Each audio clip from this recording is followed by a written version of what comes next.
Hi, and welcome to another episode of Look at it. It's the Gun Show. It's the Gun Show. First of all, welcome back to the Mind Management Mentors podcast, where we're talking everything about mind management, how we can manage our minds, give solutions, move away from victim into empowerment. Powerful stuff. Just want solutions. And today we've got a massive solution. I mean, wow. First of all, welcome back, Dr. Robb Kelly. New haircut, Rob. New haircut for the new summer that's coming in. I first came over it, somebody said it's going to get to about 110. And I said, oh, I guessed that in England. They go, whereabouts? I said, in Melbourne. That's about the only place. So yeah, getting ready for summer here, guys. It's already about 90 degrees over here. So yeah. Before we go into like the serious stuff, do you ever go to? I know Galveston quite well. Do you ever go to Galveston? Yeah, a lot of times. Yes, it's the nearest coastline to us. It is. We used to, honestly, the Ross Dress for Less down at Galveston was my number one place to look. I love Galveston. It's a stunning place to go. It is. We take the dogs down there. It's beautiful. How far away is Galveston for you then? It's about an hour and 20, that's all. Same as me going to Blackpool when I was back home in Manchester, Sheffield. It's like a day trip to Blackpool. Down the M60 and then the M6.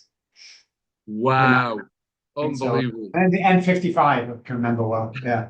Yeah. Hey, straight into Blackers. Straight into Blackpool, taking him back to Manchester all the way Yeah. from Texas. Right. Oh, thank you so much for coming back on, and Courtney, in case I don't know if Courtney really getting you back onto the podcast. Thank you so much. It means so much to have someone of your esteem on the podcast. Now we are going to talk about something that is a pet project for yours. It's something that you are building and growing and changing into something completely different from where it was to where it is now. And we're also going to be talking about breath work, nine-dimensional subliminal programming from the brain, and Alzheimer's. Now, that's a trio of extremely big words I might have to Google after this episode. Me too. So, Rob, again, for anyone that's not met you, but introduce yourself once again, Rob. Tell everyone. Hey guys, my name is Dr. Robb Kelly, originally from Manchester, UK. Been in Texas for about 18, 19 years.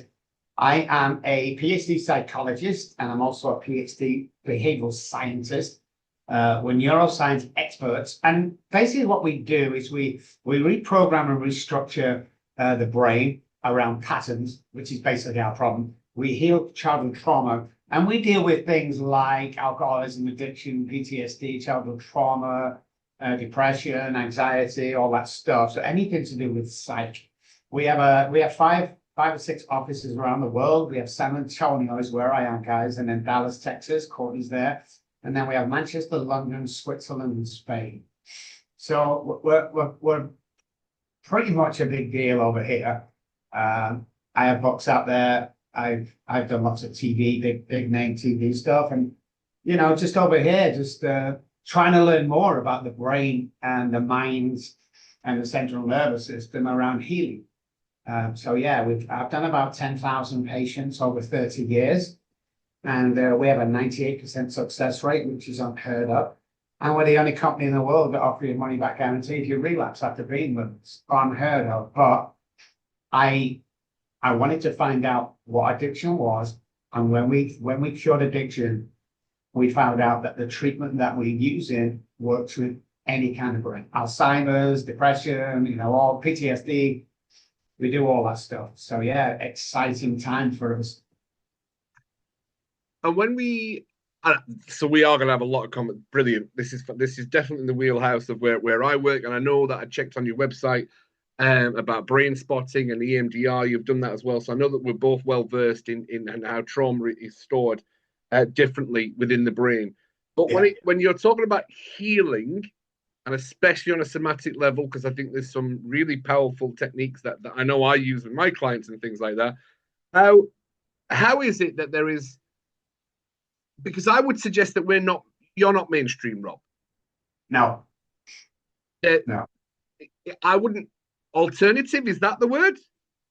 Yeah, or we call it mental wealth as opposed to mental health. So Mental wealth. yeah, we rebuild brains, we repattern brains, and You know, there's a well-known fact that when you work with us, your DNA changes. Wow. So Yeah. explain that once you've worked with Dr. Robb Kelly, your DNA changes. Explain that. So what happens is we found during extensive research, going to trial something else today, always trial testing, research in scientific labs, hospitals, stuff like that. What we found is that the mind is power, it's energy, you can't touch it, feel it. But it does sit inside the brain. So hence the old saying, mind over matter. So first of all, we can program this guy first thing in the morning, need certain things like oxygen to program that brain, okay? So the subconscious mind wakes us up, we need to get rid of that guy, conscious brain kicks in for that day. So what we found is once we have the energy inside you, quantum physics will back this up, needs to connect with another energy, that could be Uncle Jimmy, God, universe, or whatever, and we change the neural pathway structure as a whole, your DNA changes. It's a slight change, but it changes. What does that mean? It just means that I'm not the same person as I was when I first come to this company, whether that be building companies or entrepreneurs. I mean, we go right across the range today. But yeah, so it's amazing what's out there, and it's amazing what people don't know. Subliminal work, huge. Placebo effect, huge. All these things that we can program minds. If you believe you can do something, you're going to do it. If you don't believe you can do something, you're going to do it. It's the same thing. It's what the mind is so powerful that me and you could sit here for the next 5 days. Oh, Me wow. just continuously talking, and we still wouldn't recover 10% of how powerful the mind and the brain is. So that's what we research is what's the new science behind A, B, and C. We found it very, very productive, and we turn. There's a guy that come to us a few years ago now, but he wasn't nobody. He failed businesses. He started to work with us, and it's just one of thousands. And I said, look, you hate your job, but why don't we start a little company? I said, what do you do, you know, in spare time? He said, I can't tell you, you'll laugh. I said, I won't laugh. He said, I make socks. I make socks for the family at Christmas, stuff like that. And I said, that's awesome, man. So he told me how to make these socks. And I said, okay, here's the deal. We'll build you a website. Tomorrow it'll be done. Get some business cards. And we want you to sell, because he's never sold a pair of socks at all from the family. 3 pairs of socks in the person. Sure enough, the first one we've sold about 7 pairs. I can't remember. That guy today runs the $100 million sock company, the one that you buy a pair and they give a pair to, you know, somebody who needs them, kind of thing. Thousands and thousands and thousands of stories like that. You know, that once you find your identity, because most of us don't know what identity is. I always talk about identity. Yes. Terrible, especially if my job or a person's job becomes their identity. Their marriage becomes their identity, especially women. It's all the guy's stuff, the guy's teams, the guy this. So when they divorce, the woman's left with no identity whatsoever. So if everybody knew their identity and knew their niche, you could be a millionaire within 12 months. And I say this with the greatest respect, guys, coming from a council of states project over here. I don't say this lightly, but what I do say is 100% possible. If that's your deal, I come along coming from the council of state poor. And when I started earning money, I wanted everyone to know that I was getting rich. So I bought the Bentleys, I bought the big house, all that shit. And what I found was I was fucking miserable, is what I found.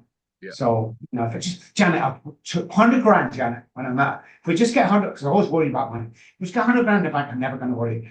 But 250, half a mil, a million, 5 million, 10 million, it was just never enough. So with working on myself, I can honestly say today, Cuddy, that I have what a lot of people don't have, and that is enough. I have enough. So a lot of stuff we give back, we stick about 150, 200 grand a year in me and my wife back into England and the US for people that are going through what I went through, the homelessness or the father trying to get his kids back. We'll pay his legal fees, we'll buy him a suit, we'll buy him 12 months lease on a nice apartment. So the judge will let him see his kid once a week. Stuff like that is what we do. Just giving back generally to, you know, where I come from, which is very, very important. I never forget that. Yeah. That's amazing. Honestly, Rob, it really is. And for me, I said thank you privately to you, but thank you very much for coming back on the podcast. We are slowly growing into something, but to have somebody of your caliber say, right, we want to come on your podcast, to me, that was. I've got one friend that I always talk to him like, holy shit, I've got Dr. Robb Kelly coming on. Who's that? Google it. I was like, holy shit. So no, thanks for honestly, Rob. It's absolutely amazing. It is how, and it No is doubt, man. Courtney's like, Cuddy wants you again. So okay, get him in. When? As soon as he wants. And how, then so she called me again, and she just called me this morning. She says, "Hey, Cuddy, can I put him this afternoon?" I said, "You can put him in anytime you want." I owe him for not turning last time. So yeah, if you wanted me on it every day, man, I'd be on, because a lot of you, I like what you do for a living. And I think you say, with the ripple effect, hundreds, thousands of lives. I mean, I'm all about that, man. I'm all yeah. about it. And do you know, it's one of the funny, the nice things is we never really know. I have an online community, and I have training courses for people, and you have people get the training courses, then go on, and then you don't realize how much they go and help other people with the courses that you've done. And Yeah. that's a really powerful concept. So you're constantly making those ripples, even though we don't see them and feel them. Sometimes those ripples are out there and they're making a difference. And talking about making a difference, let's talk 9D, breath work, and Alzheimer's. Let's talk about how you become aware of 9D and how you are going to be making strides toward the massive changes with 9D. Explain what 9D breathwork is. Explain what it is. So it's a software that 9D, the company, started. And basically what it is, it's a subliminal messaging for trauma, and everything else you can imagine. So you have 9-dimensional messages something into the conscious or subconscious brain around you at all times during the session. So we're restructuring subliminally the mind and the brain. You have one voice over it, and you have music in the background. So the one voice is guiding you and inspiring you as we change behind the scenes. So you wear a pair of headphones and a blackout blindfold, and you lie in a chair, you chill out, whether it's 1 or 100 people. We do it online, so we're reaching more people. And it's just a series of programs and journeys that you go on that fixes all your trauma, reassures who you are. We find our identity on that, and you become unstoppable. Once we can change the structure of self-sabotage or childhood trauma, see, what we do here is a direct correlation to what happens to you here. Everybody has childhood trauma. Unfortunately, alcoholics and addicts are more sensitive to trauma. So we're not talking about the car crash, divorce. We're not going really deep inside and looking at the stuff. Why my relationships fail? Why my business failed? Why I can't keep friends? Why all this here goes right back to here. And if we can uncover, discover, and discard of this trauma that's holding you back here, then we kind of crack the code. And we like to think we've cracked the code. And I've been through it. My biggest discovery was shoes. So you probably related to Cuddy. My mum and dad said they can only afford 2 pairs of shoes a year. So we had a summer pair and a winter pair. But what happened during the winter is the holes, the soles get holes in it. So my mum used to cut round a cardboard box and slip it in the bottom of the shoe halfway to school, though, which is like 2 miles in the snow. Cardboard had gone soggy, and I was actually walking on snow. So I'm telling this to my therapist while I'm doing this 9D. And she asked a couple of simple questions that blew me. And she said, "Why did you walk to school on really bare feet, really?" I said, "Mum can't afford a pair of shoes, so we had Clarks, summer went." And then she says, "What did your mum and dad do, for fun? I mean, they work all day." "Oh, Friday and Saturday and Sunday lunch at the pub, or bars in America, just drinking, and then they come home next day, and that was their getaway." And this is what she said, Cuddy, that absolutely broke me. She said, "Did your mum and dad go to the pub with holes in their socks and shoes?" And it's one of the reasons I have 40-odd pair of sneakers today. And it's one of the reasons, I didn't know this, it's one of the reasons why if there's a little tiny thread out my sock, I'll throw it away. And the wife's like, "Why are you throwing it away?" I just do stuff like that. But that was trauma for me. It was like an all or nothing with shoes. And there's lots more stuff that I learned. childhood trauma that I thought I'd fixed. But literally, the more you delve, the more you can heal, but the more you find out about yourself. So if anybody wants to do childhood trauma work or start, write a book. It's the most amazing thing you can do for healing is to write a book. Well, I don't want to write a new journal. Write all the stuff. It'll all come to you over months and months of doing this. But my book is very healing. I've never read it before because I used to give scraps to my wife and she put it, or she was the author, put it all together. But there's always trauma, there's always healing. You know, stay teachable is what I tell people.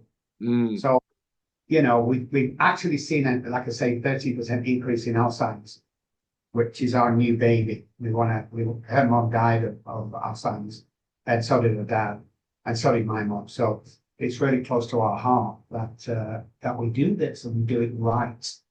I don't think anybody knows the brain as much as I do. I don't think that anybody's spent the amount of time of really digging into the neuroscience like we do. And there's one simple reason. There's no money in people that get well over here. If you can't stick you with a pharmaceutical drug or stick them in a treatment center or pay the insurance companies thousands and thousands of dollars a month copay, you're nothing to them. And that's what we've been up against for the last 10, 12 years over here that nobody wants to know. They stripped me of my psychology license from about 10 years ago when I met my wife, and they stripped it, said it was harming people. Now I lecture to them same doctors and them same boards, and yeah, it's laughable. I write papers for Harvard University Psych Hospitals. I do all this stuff, and now people are listening. It's like I always knew, Cuddy, that I had something, but it wasn't making sense to the general public. Yeah. Sense. Yeah, I get that. So we'll come back to 9D because I know we've not touched on what I get the subliminal messaging. So the subliminal messaging then, is it on a different frequency? Is the different, if there's 9 levels, is it kind of put into different frequencies, the conversations? Correct. Or the messaging? So 420 or something like that. We can change vibration in the human body. Yeah. So there's vibrations and megahertz that you're listening to, right? So yeah, that's big in it as well. It's like, so megahertz and stuff like that, or vibration, guys, I'll do it real simple. Subliminal message, let's say for instance, so this is a real easy one. If somebody did it the first time, you wouldn't know. Is the guy come in and he's always going out with his wife every Friday to go to a, place in the steakhouse. He always has the fish because he loves the fish, don't really like steak, blah, blah, blah. And they were going out with a bunch of people that night. And I said to my friends, my colleagues, I bet I can make him eat steak. And a friend of his said, there's no way. He doesn't like steak. Just, he always has the same fish. He has done for 12 years. I said, okay. So we sat him down, and the subliminal message is something like this. You need to plant a subliminal idea that you don't hear. And how you do it is after you say the word, the vibration, the tone of voice changes. So let's say I want to put steak into his head. I will start a normal conversation where I'm really literate about it. I'm talking about it. And as we go through it, I'll speed up really quickly. Steak, and you'll have to remember, Johnny, now you've not heard steak, you know, and it's kind of that kind of stuff that we can plant in the brain, because there's a 7.3 seconds time frame of neural pathway switch from good or bad. Like if we want to do something in life, the first point, 7.3 seconds, is the key. So if I'm sat on the couch tonight with a big bag of chips, big Coca-Cola in my hand, I'm watching, Arnold Schwarzenegger comes on the TV, and I turn to my wife and go, hey, I'm thinking of going to the gym tomorrow. I ain't going to the gym tomorrow. I know it. She knows it. The freaking dogs know it. Even the cat's walking by going. But in that 7.3 seconds, if I get up after saying that, I go to the bedroom, get sneakers, I get my t-shirt, and I put it near the door where I leave every morning, there's a good chance of me going. So it's kind of based on that. I can plant anything into unless we have severe breakdowns, into somebody's head that they will act on. Yeah. Love it. Absolutely love it. I do. And again, how many, changing people, I want to change, hang around with the wrong. So we did an experiment. How we know one person can't change 9 people, but how how much effect will 9 people have on one person? So this is why Show Me Your Friendship, I'll Show You Your Future really takes off. So we wanted to prove that we could change somebody's actions in minutes. So we had 9 actors come into the waiting room and 1 patient I invited in for a free session. And she's so excited. But when she got in, there's 9 people in the waiting. She picks the patients. So they sat down and she's on a phone. The actors were told that every 45 seconds you let a buzzer go. When the buzzer goes, stand up, 15 seconds, sit down. That's it. 9 people stood up. She's on the phone. Quick look back to her phone. 45 seconds. Looking around again. Now her phone goes down. She's looking around. Everybody sit down again. On the 3rd buzzer, 3 minutes. She stood up with everybody else and sat down with everybody else, which was interesting. But what was more interesting to us is that we'd call the actors in, she felt were patients one by one until she was the only one left in the waiting room. She stood up. That's how easy it is to subliminal people into doing things that they don't really want to do, maybe because they're lazy, but they need to do. It's called the mirroring part of the brain. We'll pick up on the people around. Well, so if you want to be a millionaire, you got to hang around millionaires, guys. If you're on 40 grand a year, but you want to earn 60, you've got to hang around the guys that earn 60. You can't stay where you are. I always say, Cuddy, I can go back to the racecourse estate and sail, and I can help people there. Just can't live there anymore. And that's the difference. Yeah. Yeah. Vegas are born with $1 million minds. Period. Vegas are born with 2 fears, falling, loud noise. That's it. The rest are man-made. Until your father gets home, blah, blah, blah. But we're born with $1 million minds. And what happens in life is we end up hanging around 10 cents. And why is that? I remember this, Cuddy, when we were kids kicking the ball. Would you be, Cuddy? Be a footballer. What about you, Billy? I want to be a doctor. What happened to those dreams? I'll tell you. They were kicked out by family and friends, unfortunately. And then we end up hanging around the council estate guys that really don't want much in life. And before you know a day is, you're 60 years old, fucking life's gone. And I just never wanted to do that. Yeah. No, it's powerful stuff. It genuinely is. So let's go back to 9D, the subliminal messaging and Alzheimer's. I think the groundbreaking. Do you know what? Let's go back to when you got your license stripped from you. Yeah. And now you're lecturing to those people.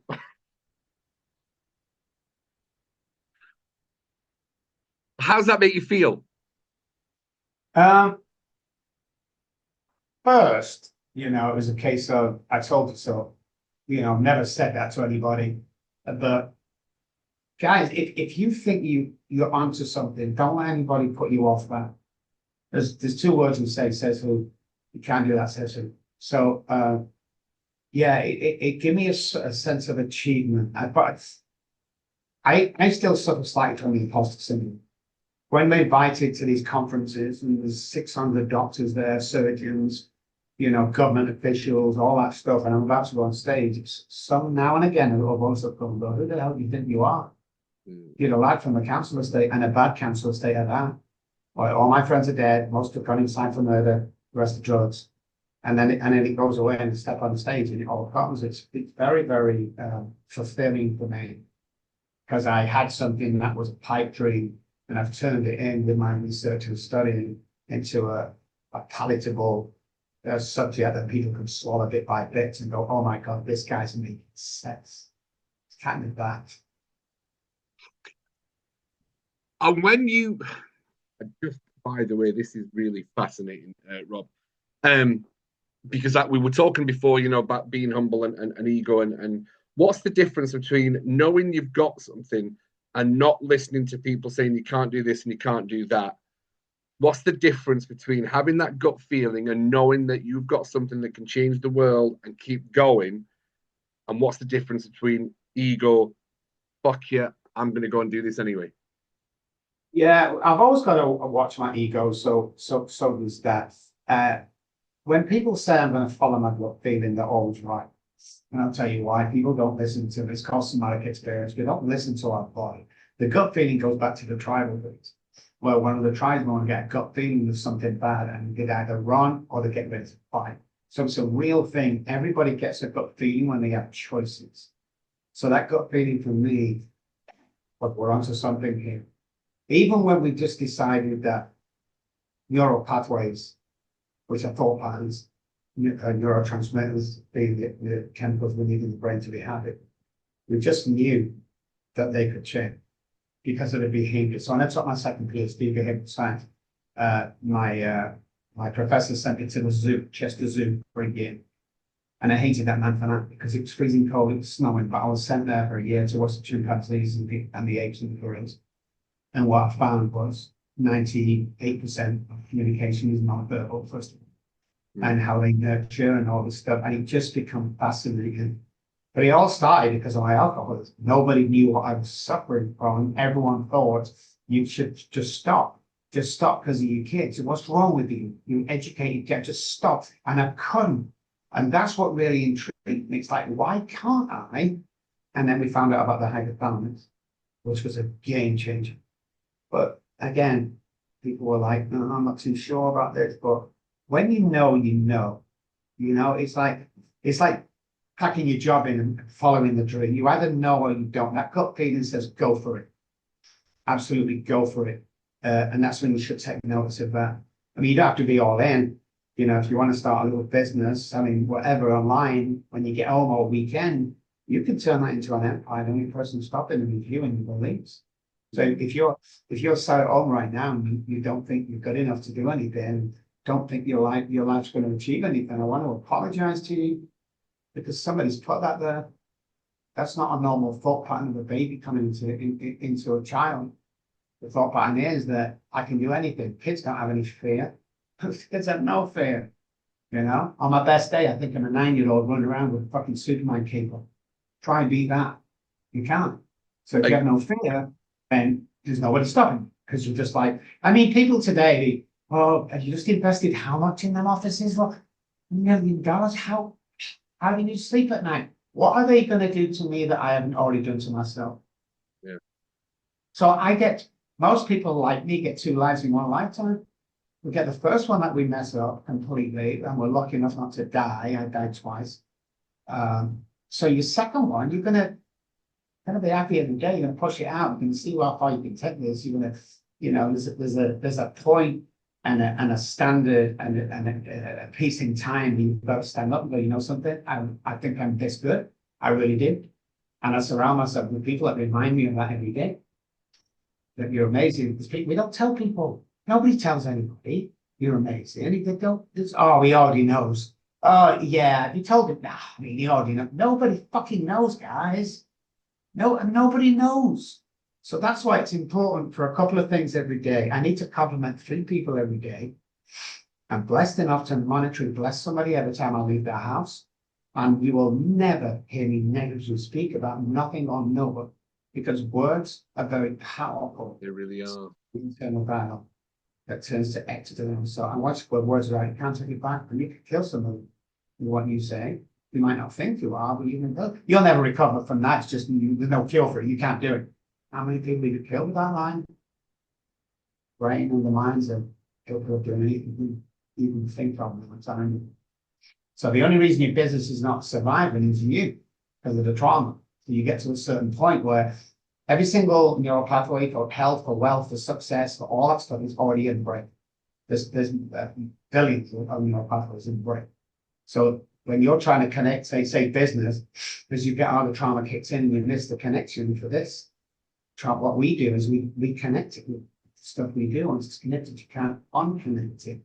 And it's the same with 300 neural pathways die every day. What are you replacing them with, guys? Are you replacing them with the fear and the trauma that you've been through? Well, I'm not too sure I could do that. Well, my dad said I never amount to anything. My dad never validated me, just like me. So what happens is you replace it with bad neural pathways and do the math. You keep replacing them, you're going to have more bad neural pathways than you are good. And that's where the depression, the addiction, the alcoholism, and suicide comes in. We've got to fight against that, man. There is a solution. It's 100% real. I'm going to leave that just there for a second because that is, yeah, absolutely. So we're talking the same language, Rob. I am as well versed in this without the backup that you have, that you've done and gone out of the way. So 100%, yeah. I was even just researching something. I'm like, if people could just genuinely understand, I do a training with businesses called SLAP. You know, if there's 4 parts to emotion, if you can change your story, your language, your association, or the physicality, you'll change your emotional states. And when it comes to language, I always say there's a language internal and an external. And we have to understand the power of that language and how it is driven by the emotions that we're feeling and vice versa. And everyone always looks at me. I'm like, nah, it's not. I'm like, look, there's so many scientific studies now of how when people talk to water, they freeze the water. If you see the negative imprints of the water with negative speaking around and positive speaking around, you'll see different imprints on the water. That's how the memory. I'm like, you've got to understand the power of language in life, and especially when you talk about identity as well. We just sometimes such simple changes can bring these massive changes in life, which is the changes you're wanting to go for, which is the Alzheimer's. You've been talking about Alzheimer's. So talk about how the power of 9D breath work, or 9D, is changing and working with Alzheimer's, and what some of the outcomes that you're getting that people have probably dismissed you for in the past. It's the revival of the short-term memory. So most Alzheimer's patients can remember 10 years ago to the day. Tell you what you did at 3 4 just like normal memory, but it's not short-term memory, so they can't remember yesterday. So what we found with normal therapy and using the 9-dimensional journey therapy is that we're restructuring the connections. So it's that powerful that it can reconnect to the pathways that are knocked down. That is a myth. Like you drink too much alcohol and you kill brain cells. It's a myth. That's not true. The same thing with connections in the brain. So neural pathways can be rebuilt using this subliminal work and other work that we do in raw brain spotting.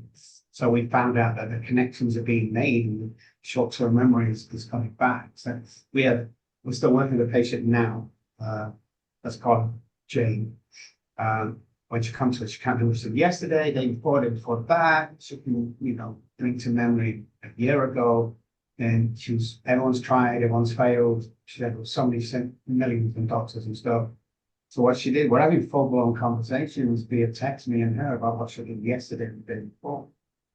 So that 13% reversal in short-term memory has been kind of eye-opening, because when we took them on, we explained we've never done this before. But I think what we do is so powerful that we can reverse. Because we can reverse addiction, we can reverse childhood trauma, we've cured all that shit.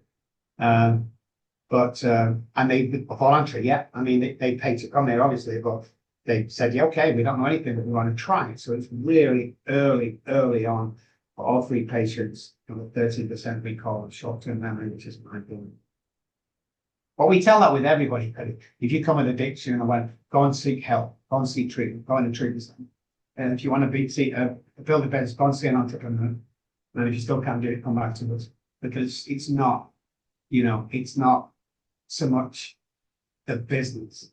And you could be making business cards or you could be making buildings. It doesn't make any difference what product it is.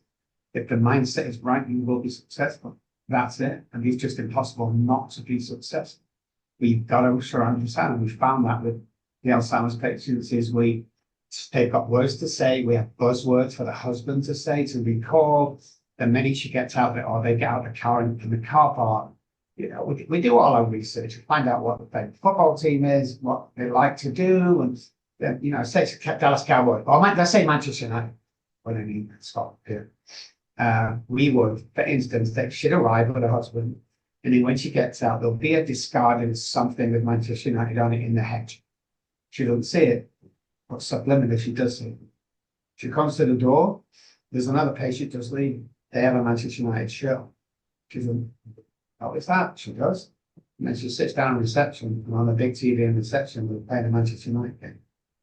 So when she comes into the office, she's open to anything that we can suggest to her, because she feels that closeness, that we have something in common with her. That feeling of, belonging before we even start working. So that opens up the subliminal messaging. And the recall is slowly built And I mean, she come in, we do jigsaws with her. I mean, there's a lot more rather than just 90. There's a lot more involved with them 3 patients. But yeah, it's all about, building. It's all about reconnecting with pathways that some people said are dead. They're not dead. They're nothing. They're dead. Unless you have serious brain damage. Or you kill brain cells by drinking. And they go grayish. Yours can pop blood to them, you can recall them. Because there's four the neurochemicals we need, the neurotransmitters, dopamine, oxytocin, serotonin, dopamine. You need them Happiness for chemicals. happiness chemicals. But what a lot of people don't know is the dopamine and serotonin created guts. So if you're eating McDonald's every day, you're not getting the nutrients inside you. Like food shit over 90% is plastic food, it's not real GMO shit.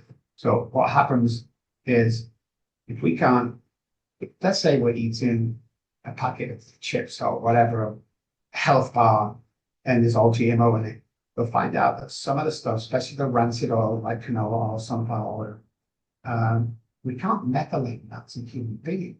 We're not meant to methylate them rancid oils. So here's how it works.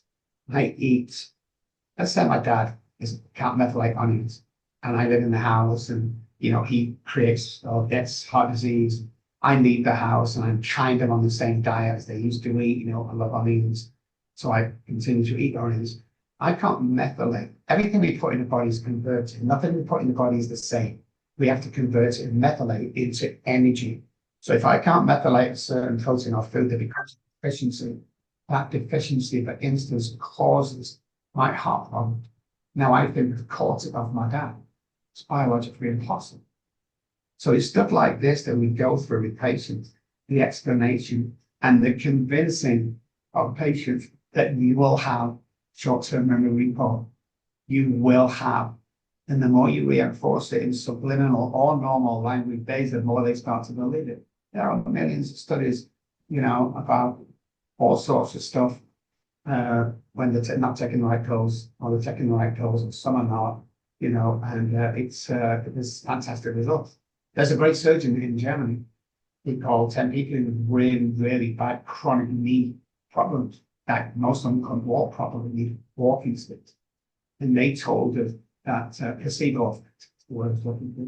He told them that 3 of their patients that were coming in would not have the operation, but they pretend they had.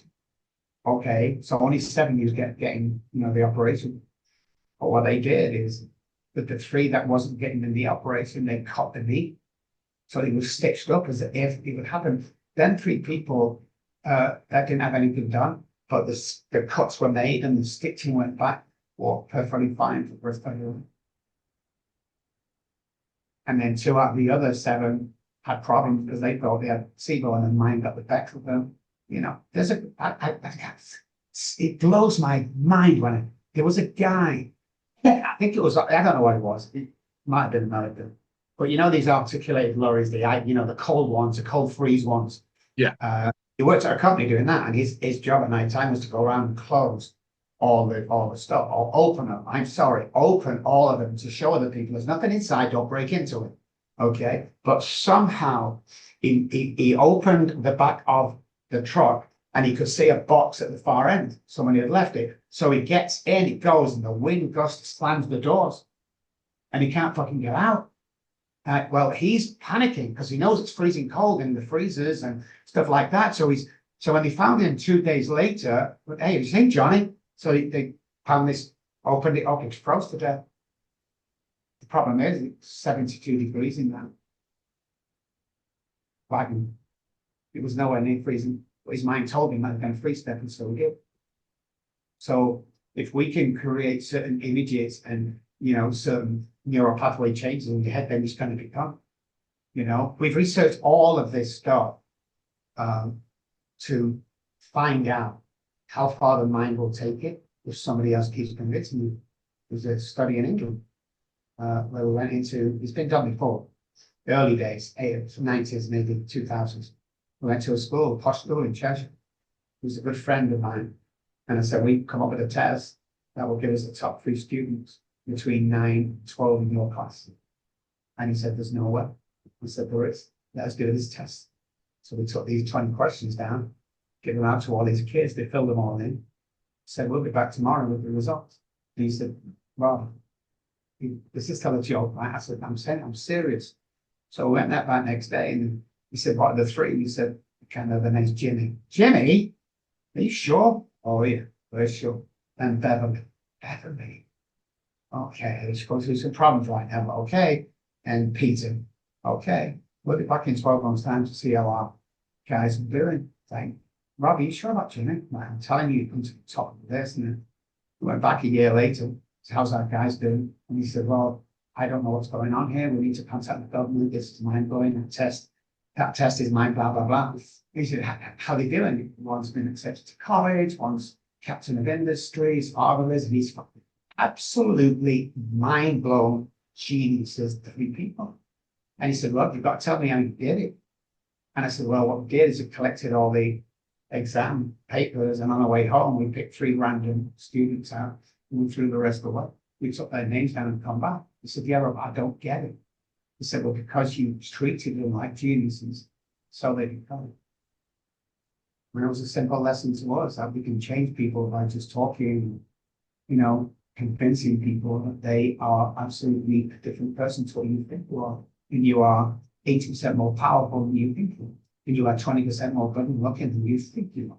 So we get all these images in our mind that go around, the world thinking that's, like our mirror work. And everyone stands close to the mirror while they're shaving or putting makeup on. You can say all your blemishes.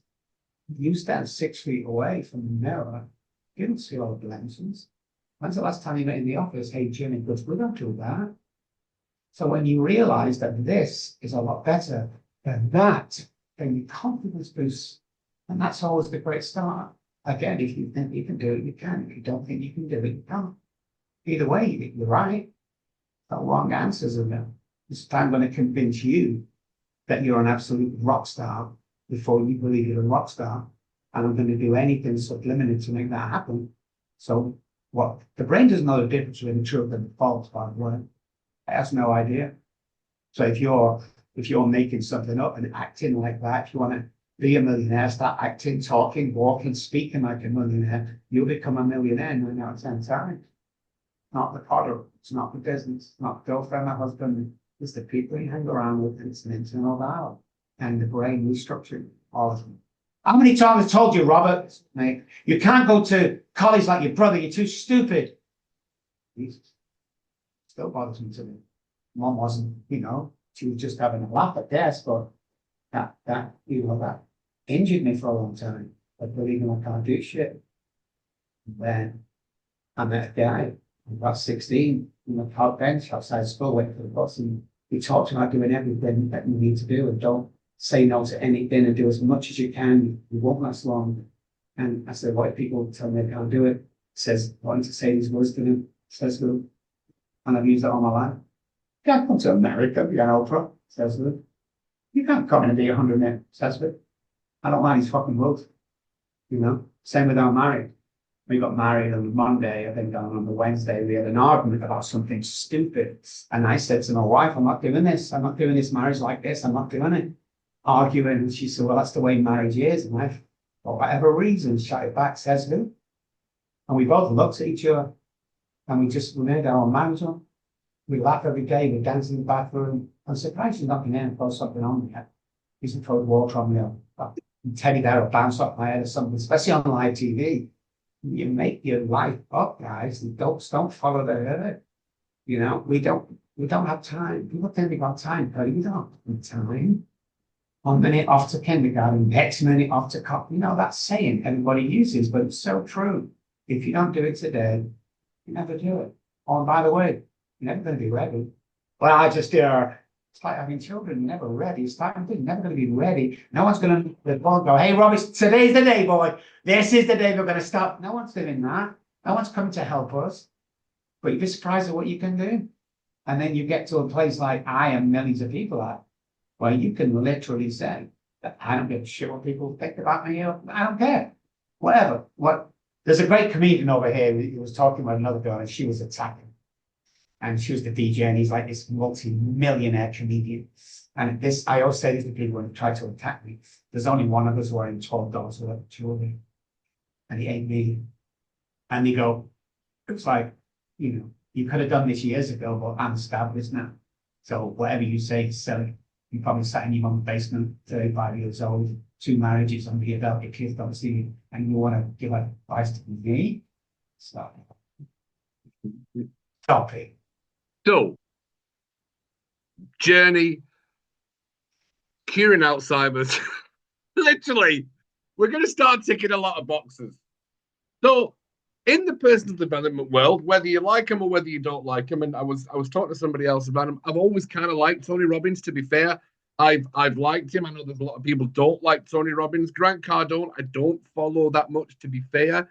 He doesn't kind of resonate with me, to be honest. But when you find yourself on stage as the racecourse Manchester gentleman to killing your wife, you didn't kill her, but there was there, to standing on a stage with Tony Robbins and Grant Cardone, what were you saying internally? Fuck you. I'm not intimidated. The amount of actors and movie stars and famous people and important people I've met, George Bush and stuff like that. Most of them guys have come through this program, by the way, that you see on TV, on stages, and I'm very confident. And I know that what I say is going to shock people. And what they say is, for me, it's average. As long as you buy the books and the courses, we're good, right? We don't sell anything that them did. But I do blow people's minds. I have this pretty shy guy from the projects who, even at 25, 30, wouldn't say do to a goose. So now walking on with, 100,000 people waiting for you is I love it. I don't love it before though, because I'm scared and gone through it. I feel sick and, I'm nervous about just me. What if I get on and go blank or something like that? But when I get on, I own the stage. And I think that's the difference between people that follow and people that lead, is I own that stage. And, somebody said the other day, what's the next time with Tony Robbins? Tony Robbins on stage, he was intimidated. They said, you should ask Tony Robbins what it's like studying with Dr. Robb Kelly on stage. I mean, they kind of love that. I swear to God, that's exactly what I'm going to say. That is, Rob, I'm stealing that. Absolutely. I will, once I'm on that stage and I'm in that place and someone says, what's it going to be like? But I don't know. Ask them what it's like to be on stage with Cuddy. Exactly. And what an answer. And, what an answer. You can't even criticize the answer. It's like, oh my God, yeah. It's like, I know what I'm worth today. I'm not a 2-bit snake oil salesman. I'm powerful. I have research. I save lives. I do this on a daily fucking basis, guys. And you can't stop me. So, so maybe we both walk into a room when we were young. We just wondered who liked me. I used to sit in the corners. Anybody was staring at me. Today, I kick that door and walk in. But really, fuck do I not give it to me? It's just building a character and years. And, people say, God, I want to feel like that. I'm 63 years old. Only the last 2 or 3 years have I got in this mentality where I don't give a shit what you think about me. And everything I say is backed up by all my successes and failures, but more successes. It's like once you get to that part of life, and I hope everybody does it at 30 years old, but I do think you need, a lifetime of going through and learning the trade and knowing how good you are. That's the key, guys. Because people, you're okay. Never be average. Never be second choice to anybody, and never settle for anything less than the best for you. That's a girl, a house, a car, a job. Never do that. Because if you're hardworking, like me and you, buddy, you've got an idea and kind of a little bit streetwise, but a little bit educated, you'll never fail. Just never fail, man. Surround yourself with people who tell you you'll fail. Well. Yeah. Wow. And it's everything that we know. And it's everything that we've been. It's funny because it's not funny. I don't know why I said that. It's terrible sentence structure. However, you're in America. You are battling that Is it really that bad in America that it's literally, if you can't take a tablet for it, they don't want to know? It's like, no, fuck off. Dr. Robb Kelly doesn't know anything. 100%. 100%. Is it really that bad? Pharmaceutical companies rule this world. Wow. Rule. And the medical return. So it all starts with this. The food industry gets us sick. So 90% of our food in the supermarkets is sprayed with cornstarch. It's got all sorts of rancid oils in it, stuff like that. That gets us sick. And we go to the doctor and he puts us on a pill and that's it. Like, look at depression in America. And the medical dictionary for depression states it's lack of serotonin. That's it. One of the neurotransmitters that we need, the chemicals in the brain. But I go to the doctor because that's what we do. And he gives me a pill, medication that, kind of lifts my spirits up a little bit. But a couple of things nobody tells us is, first of all, when I take, so my serotonin must have depleted a bit for me to be depressed. So I go on this pill from the doctor. A couple of things happen. I've got to stay on that pill for the rest of my life. And this one here, my own serotonin will be depleted until it's not. Now I'm dependent upon that pill to stay. And then what people should be asking themselves before you go to the doctor is a simple question. Why is my serotonin low in the first place? It can be easy fixed with no medication. The serotonin, get some sunlight, self-care, get some amino and D3 down, and you'll be quite just fine. And change this a little bit to belief and not self-sabotage. You don't need those. And we're going down a hole because I've got friends who have got depression and they know what I do, and I'm like, you do realize it's just serotonin. If you do this, no, it's not that. I've got like a different kind of depression. I'm like, no, it's literally no. I know smart people who technically I would say you're really fucking smart. How are you? When we're having the conversations, and I'm like, if like, oh no, I've got a different depression. I'm like, no, you've got serotonin. It's gone down. You'll be generally missing something, or you'll be thinking, I don't have. So you're thinking I don't have something. So we're gonna go into that depressed state. Let's look at. I always say, what's the gift? I always try and stay away from gratitude to be something a bit different. But like, what's the gift? What's the gift? Start creating those neurotransmitters that we need and things like that. And they're still on antidepressants. I'm like, watch a podcast. It doesn't matter if it's my podcast. Watch somebody's podcast. The information's right there. We don't need to take these tablets. Yeah. Oh, that was just a rant. Thank you. No, it's true though. I mean, we're set up to be depressed in America. I mean, we don't go outside much. One, because it's 120 degrees. But you can get out in the morning. We don't do oxygen. We don't do grounding. Human beings are not meant to sit down. That's our biggest problem. Where most of our backaches, data comes from is we're supposed to be moving about all the time, and we don't. We've got to stop telling granny to stick an extra coating in the house because it's snowing. Get another layer off and get out into the sunshine and the snow. Get that fresh air in, but we don't do that. We sit in a car to come to the office. We sit in a chair all day, and we sit in the car to go home again. Then we sit down with some TV because we deserve some mindless TV. You just realize that 12 hours a day, you sat down 11 of them. No, that's why people die young. The people that retire die shortly after. They retire the day you die. You've always got to be moving forward, get your exercise, watch the food, be careful what you take in from the doctor. See, I will never go to my general practitioner for my general health bill. No. They don't give a shit about it. They really don't. Depression, they'll do. They really, I've had a friend of mine who was a doctor, and she went, we are really coming round to, we know the tablets don't work. We know. Well, it was proven in something like 1955 that antidepressants don't actually work, I believe. Was that not the figures around it? About 1955, they proved that the serotonin doesn't increase serotonin, doesn't help in any way whatsoever. No, it's obvious. It's a false serotonin and a bad serotonin at that. Like you see someone with depression meds and they're not extremely happy, they're just kind of okay. So it's an inside job, guys, of what's really going on with you and how you can fix it. You've got to start doing these things that are good for your health. You've got to start moving forward. You only need 3 oils: coconut oil, coconut oil, avocado, and olive oil, and maybe a good grass-fed butter. That's all we need. You cook in anything else with the killings on, it's that blatant. get into sunflower oil. It's a seed oil, man. Yeah, It's got seed oil. Stay away from them. to run fucking motor cars and trains.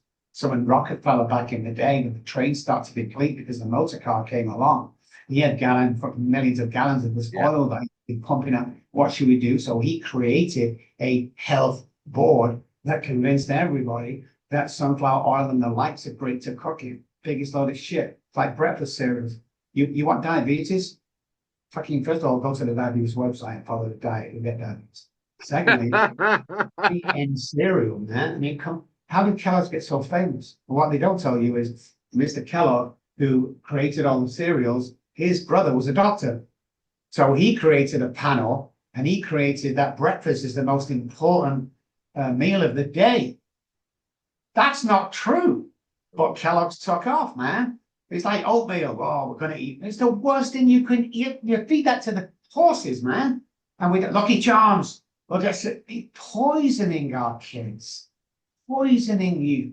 I can't understand, Dr. Robb. When my kid goes to school, he's 9 years old, and he goes getting in trouble and he can't sit still. What are you giving for breakfast? I give him 3 Pop-Tarts and a bowl of Lucky Charms.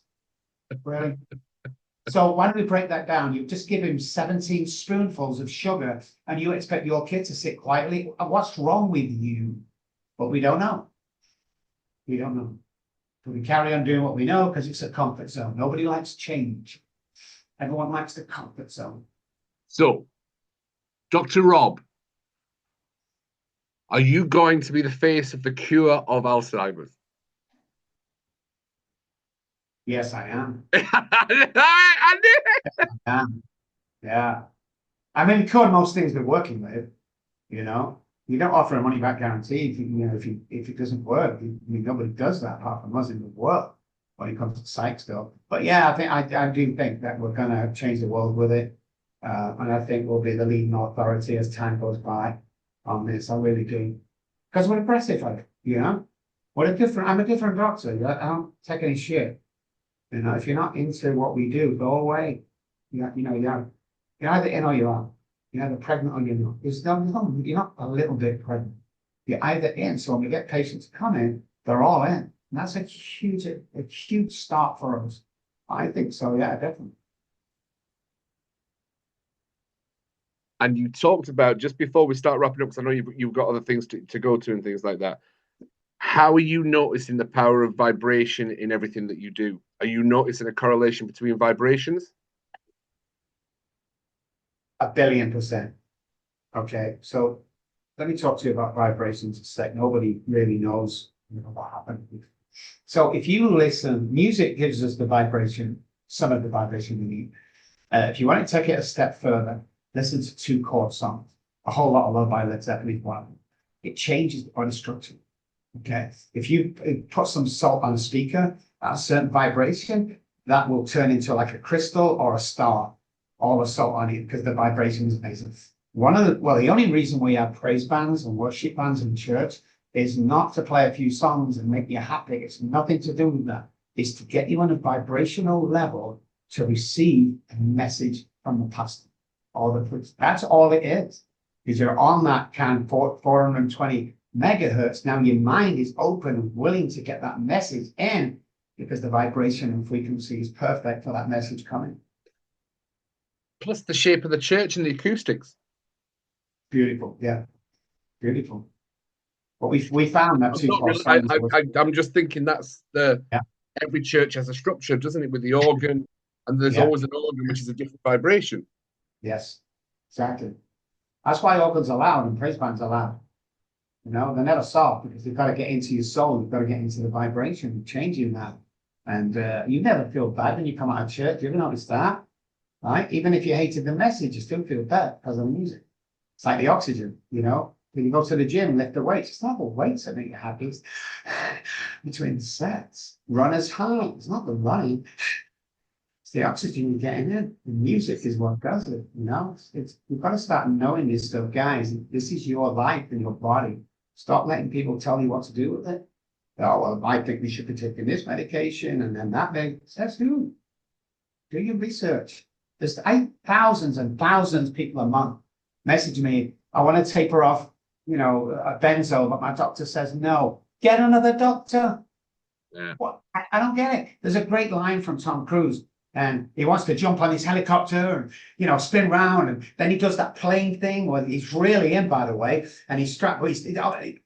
The security manager, the guy who makes all the decisions about the stunts and stuff like that, says, Tom, you are insane. I can't allow that. Do you know what he said to him? Get me another stuntman, I advise him. That's all he said. So they got a new guy in and went, yeah, we can do that, no problem. So he did it. So stop the old school, go to the doctor. That old school. I'm talking about psych. I'm not talking about heart problems. You've got to go, all that stuff. I'm just talking about psych and making it happy and following your dreams and beliefs and being powerful and finding your identity. All this stuff you need to do. You need to question these guys. I've had so many stuff sent to me, herbal and stuff like that, that's cured me of different things. It's unbelievable. I just had the flu, COVID, pneumonia, all at once. That's what our doctor said to me in January. I took everything and anything. I'm on TikTok in the morning on Thursday, still sick. This girl she's called Jen Ton. She's a great name for her. I'm going to send you some stuff, I'll show you. And I said, Jen, I don't know you. Thank you so much. But, doctor's been here and there's nothing they can do. It just lingers. He sent me on Thursday. Yesterday it was gone. What's that all about? It's crazy, but this is what we have to start looking at now is anything you put in your mouth has a diverse effect when it's a pharmaceutical drug. Or in America, they show the commercials, they're going to ban them shortly. It shows like two kids playing with the mom and there's a teddy bear, and they're on a ship and the fantastic shape and the father's got the abs and you're watching this happy thing and underneath it goes, this can kill you, this will cause fucking da da da da da da da. And we spent the whole 30 seconds telling you what you can fucking die from while you're watching. What do we take away from that? We don't take the words away from that. We take the happy family on a boat, on a yacht.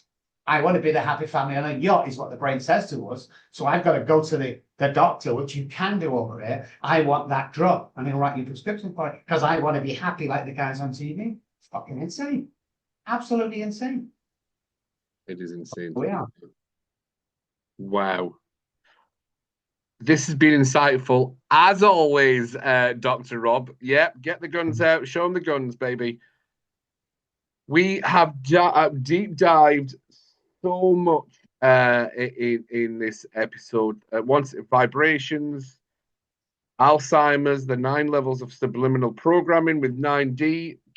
Let me know what's going on with 9D, and if you need something at 9D in Scotland, please let me know. There's something I'll definitely be able to do for you. Have you done Orcut? Have I what? Have you experienced 9D? No, I haven't, because I wanted to speak to you about it, to be fair. Because I thought, I kind of understood it was just, I don't know, I thought it was your son or something. And then I was like, oh no, you are 9D because you do trainings with corporates and stuff like that. Yes. Well, and I was like, I'm gonna call Courtney straight after this. She's gonna call my assistant. And we're gonna get you booked on for an online session. It'll be about 22 minutes, that's all. And it will change your life. We're gonna do that free of charge, just bring you online. See what happens. And anybody, I'll tell you what, guys, here we go. So the priority mind management, I love that stuff. And the podcast here with Cuddy and me. Listen, if you text in any of us and go, hey, I heard you on the Cuddy show, we'll give you a 22-minute free. It usually costs $1,500 free 22 minutes. And if you like it after, if you go, I want some of this we'll charge you $75 a session. Just for this show. We've got to mention Cuddy. Hey! We're absolutely in. I will write that in. I will write that up for anybody that listens to this and gets the. I'll even make it the whole episode to get what the code is. And then we'll get Courtney to send me all those details, and I'll add that to the podcast. Yeah, right. Absolutely. Dr. Robb, you've been amazing. Thank you so much for sharing your time, your knowledge, your expertise if it's in the mind, it can be. If it is in the mind, it can be managed. That's what the point. The podcast is, look, there's solutions and options for everyone. You don't need to be a victim. It's all about empowerment and moving into that. I can. Language, and identity. Mind-blowing as always. Is there anything else you want to share, Dr. Robb? Just guys, you gotta believe, you gotta look at alternatives. Come find us on social media if you need to. We'll give you some advice or whatever. But yeah, we're in this together, guys. We're on our own, and we can have permanent change. It's just scientifically proven.